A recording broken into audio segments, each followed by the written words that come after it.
Time for our panel of the day at 20 after 8. Former Deputy Prime Minister, host of the Ask Me Anything podcast, Paula Bennett, is with us at the desk. Good morning, Paula. Good morning. Good to see you. And Dileepa Fonseka is here, Senior Correspondent at BusinessDesk. Dileepa, good morning. Kia ora. So we'll start with the cats. Only the feral cats, Paula, not the stray cats and not the domestic cats. But basically we've got to get rid of them.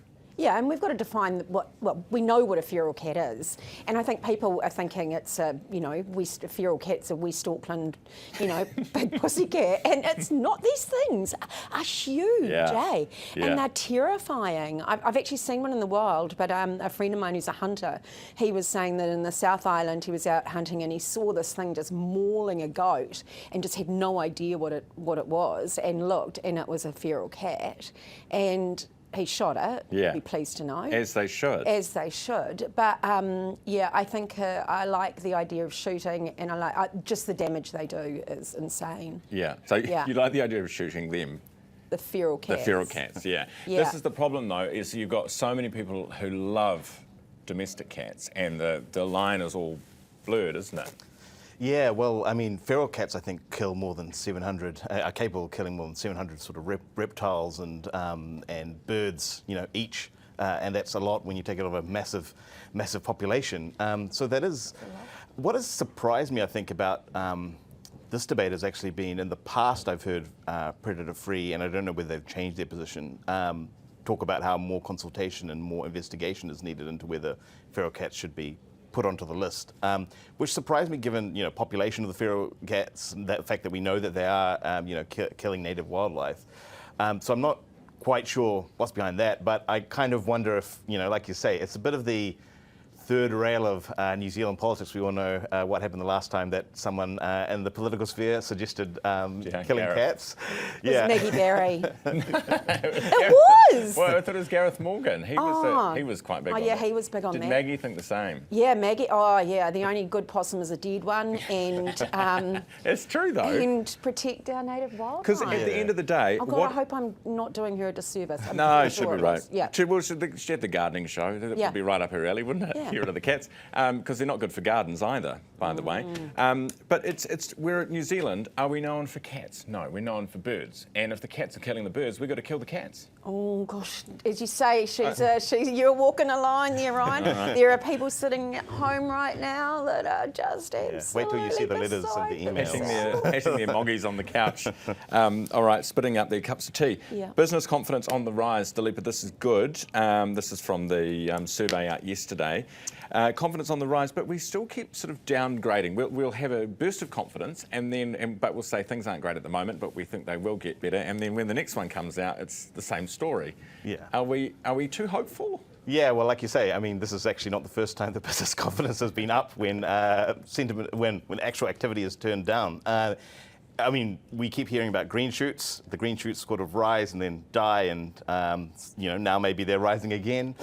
One thing that was interesting in this survey, I thought, was that investment intentions are up, but there's also a big difference between agri and the sort of sectors that you'd associate with the urban economy. So retail is down in investment intentions, and I think activity and outlook, whereas agri is well up. I think it's more than 40 points in investment intentions.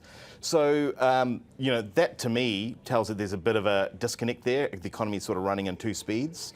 And that could be why, the majority of New Zealand's population is in the cities. That could be why people are not really feeling it in their sort of day-to-day lives. So, and that could be, and I mean, I think as well as that, you also have to bear in mind that things have been pretty rough over the past year. So when you talk about, hey, investment, confidence is up, it's potentially coming off a low base. A low base.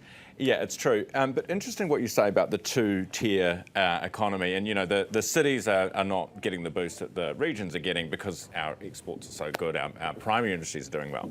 Does it sort of exacerbate or create this two different worlds thing that we had during COVID, where the Auckland was in lockdown, and it was this not us against them, but very different experiences depending on where you live and what you're going through? Are we sort of doing that again? Yeah, and you can see some of our cities, are really struggling. I spent a bit of time in Wellington with my Pharmac hat on, and you know, you can see it, and it's. But I think we're going to talk ourselves up a bit. Yeah. I mean, you said, is there too much hope? Yeah, maybe, but we are a hopeful society, and I just think we get into this New Zealand funk as well, where we're like, it's all doom and it's all gloom, and I can't put butter on my toast.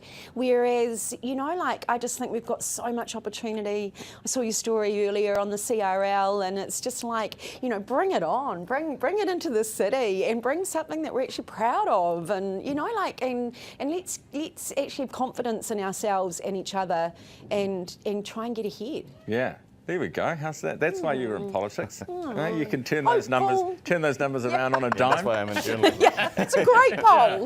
It's just like two ends of a very different both of you. Guys, Microsoft overnight has announced that they have developed an AI system which is better, they claim, better than a real doctor at diagnosing really complex cases. And they threw a bunch of medical cases at it. The AI version correctly diagnosed 8 out of 10. And the real doctor, 2 out of 10. Although, to be fair, they didn't have access to textbooks or the internet or peers or anything like that.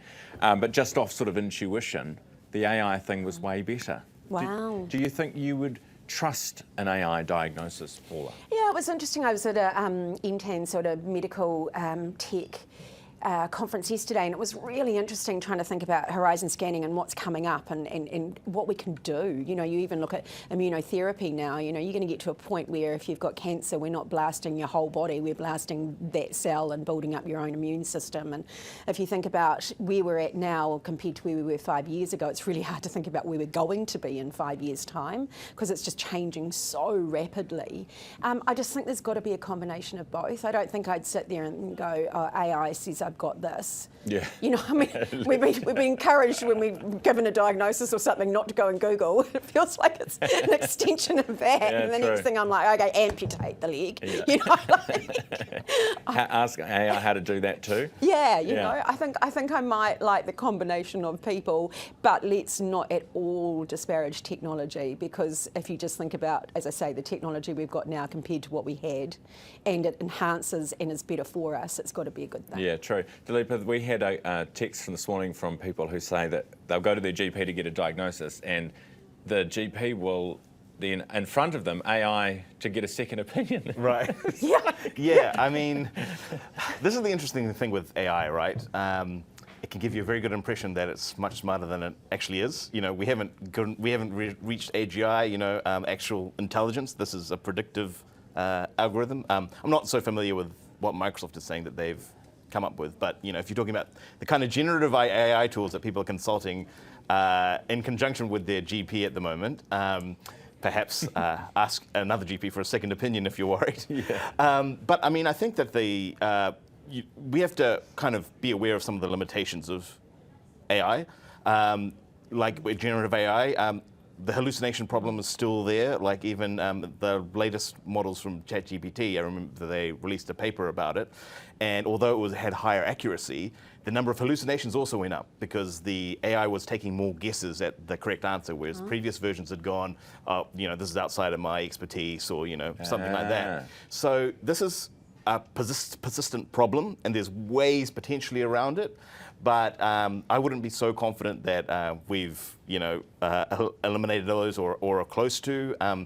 Often when you think about AI, people will remember, you know, back in the 80s, there were all the movies, Knight Rider, everything like that and people thought computers were going to be, that was going to be the next intelligence wave, right? But when it comes to AI, there's these sort of AI winter periods where we go along a particular period of development of AI, we think this is going to be, you know, this is going to be totally revolutionize society. Then it kind of stops because actually that's as far as you could go along that development path. And we kind of have these AI winters where sort of there's a loss of confidence because suddenly the technology is not as good as everyone thinks, and you know it reverts back. Now, all signs are that that may not be the case, you know, in this instance, but there could be a cooling off, and there could be different ways, you know. So next time AI gets too big for its boots, we just say, "Hey, winter's coming." Yeah, exactly. Or so does AI not admit it's wrong? or doesn't know. No. See, that's yeah. what you're kind of, must be male. Yeah, well, must this be a is the male. thing. I've been wondering who's sitting back there, eh? It's like, it's definitely a man. You know, I know everything. No, but it shies away because I've tried to push it into giving extreme opinions before. Like, if you're asking me about it, and I won't say what I was asking you about, but it was something kind of controversial, and I was like, come on, just tell me what you really think. And they shy away from that. They're not, I think they know they'll get in trouble or cancelled. So they don't say it. Hey guys, thanks so much for coming in. Great panel as always. That is Paula Bennett and Dileepa Fonseka on our panel this morning.